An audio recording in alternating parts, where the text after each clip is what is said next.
क्या आपको लगता है कि जमीन की रजिस्ट्री कराने के लिए निबंधन कार्यालय के कई चक्कर लगाना ही एकमात्र रास्ता है? क्या आपने कभी सोचा कि अगर कोई व्यक्ति गंभीर रूप से बीमार हो, अस्पताल में भर्ती हो, व्हीलचेयर पर हो या उम्र इतनी ज्यादा हो कि वो घर से बाहर ही ना निकल सके, तो उसकी जमीन की रजिस्ट्री कैसे होगी?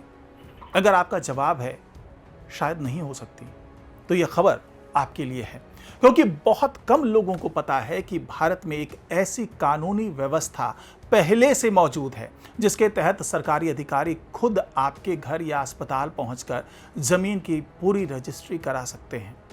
जी हां, दस्तावेजों की जांच से लेकर फोटो, अंगूठे का निशान, बायोमेट्रिक सत्यापन और रजिस्ट्री की पूरी प्रक्रिया सब कुछ आपके घर पर ही हो सकता है। लेकिन यह सुविधा किसे मिलती है?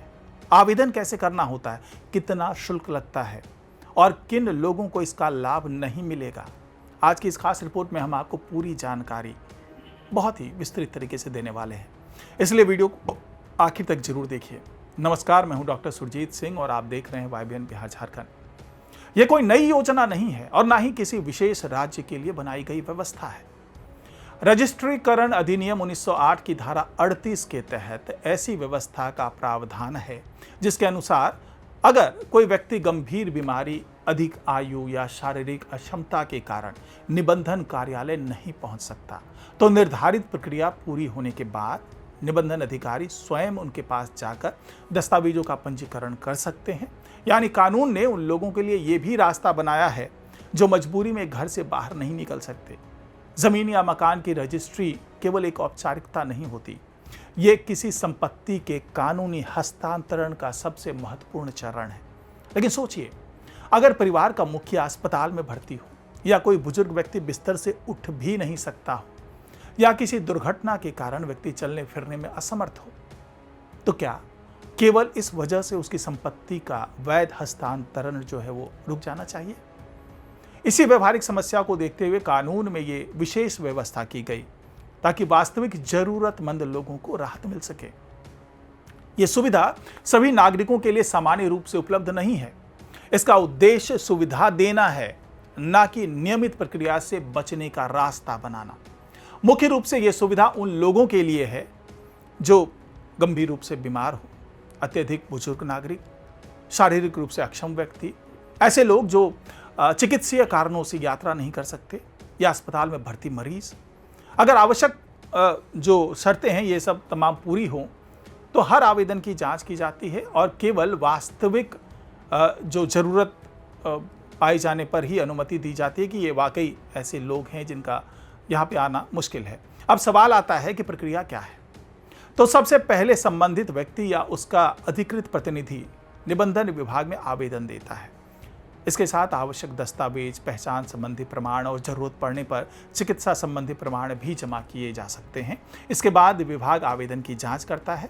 अगर अधिकारी संतुष्ट होते हैं कि व्यक्ति वास्तव में कार्यालय आने में असमर्थ है, तभी घर या अस्पताल जाकर रजिस्ट्री की अनुमति दी जाती है। यानी यह सुविधा पूरी तरह जांच और सत्यापन के बाद ही दी जाती है। कई लोगों के मन में सवाल आता है कि क्या घर पर केवल हस्ताक्षर करा लिए जाते हैं? नहीं, पूरी प्रक्रिया लगभग उसी तरह से होती है जैसी निबंधन कार्यालय में होती है। यानी कि रजिस्ट्रार के पास जिस तरह से पूरी प्रक्रिया होती है, अधिकारी संबंधित व्यक्ति की पहचान की पुष्टि करते हैं। यह सुनिश्चित किया जाता है कि दस्तावेज पर हस्ताक्षर किसी दबाव या धोखे में नहीं किए जा रहे। फिर दस्तावेजों का मिलान होता है, हस्ताक्षर या अंगूठे का निशान लिया जाता है, फोटो खींची जाती है, बायोमेट्रिक सत्यापन किया जाता है, गवाहों की उपस्थिति और आवश्यक कानूनी औपचारिकताएं भी पूरी कराई जाती है। यानी पूरा मिनी निबंधन कार्यालय लाभार्थी के घर पहुंच जाता है। क्या घर पर हुई रजिस्ट्री कानूनी रूप से मान्य होगी? ये सबसे महत्वपूर्ण सवाल है। इसका उत्तर है हाँ।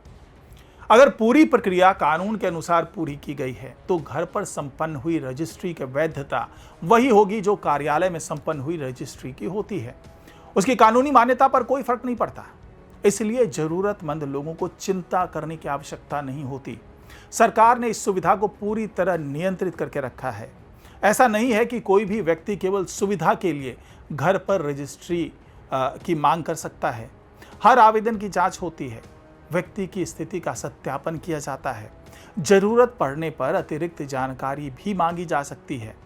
अगर अधिकारी संतुष्ट नहीं होते तो घर जाकर रजिस्ट्री की अनुमति नहीं दी जाती। इसका उद्देश्य केवल वास्तविक जो जरूरतमंद है उन लोगों तक सुविधा पहुंचाना है। अब बात करते हैं खर्च की। अगर दस्तावेज पहले से निबंधन कार्यालय में जांचे जा चुके हैं और अधिकारी को केवल अंतिम प्रक्रिया के लिए घर जाना है तो 1000 रुपये का अतिरिक्त जो शुल्क है वो निर्धारित है। लेकिन अगर पूरी रजिस्ट्री प्रक्रिया ही घर पर कराई जानी है, जिसमें दस्तावेजों की जांच, बायोमेट्रिक और अन्य सभी औपचारिकताएं शामिल हों, तो 7000 रुपये का अतिरिक्त शुल्क लिया जाता है।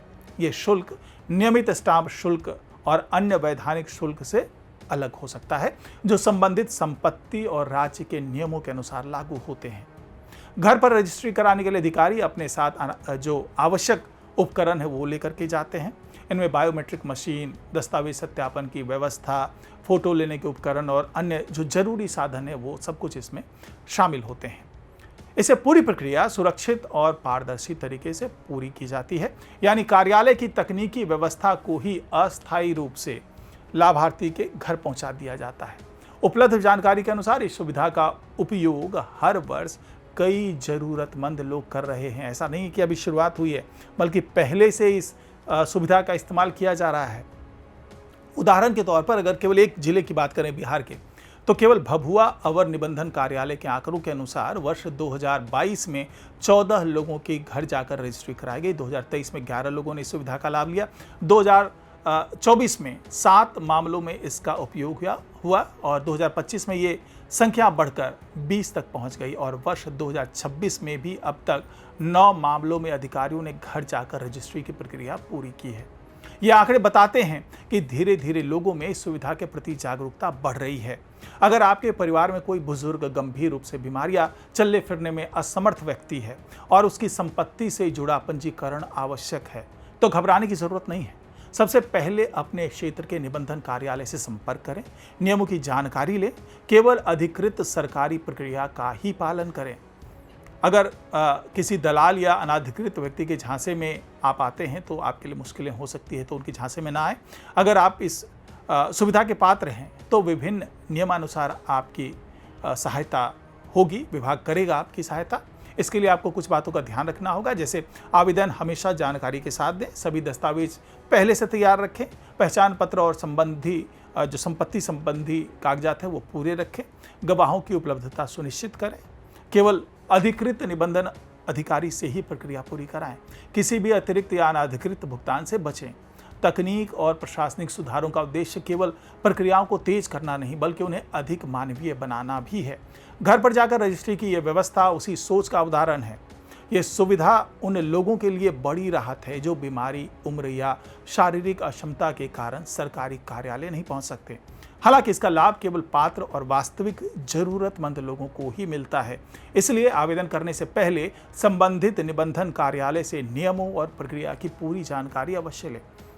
यदि सही तरीके से आवेदन किया जाए तो बिना अनावश्यक परेशानी के कानूनी रूप से वैध रजिस्ट्री घर बैठे भी कराई जा सकती है।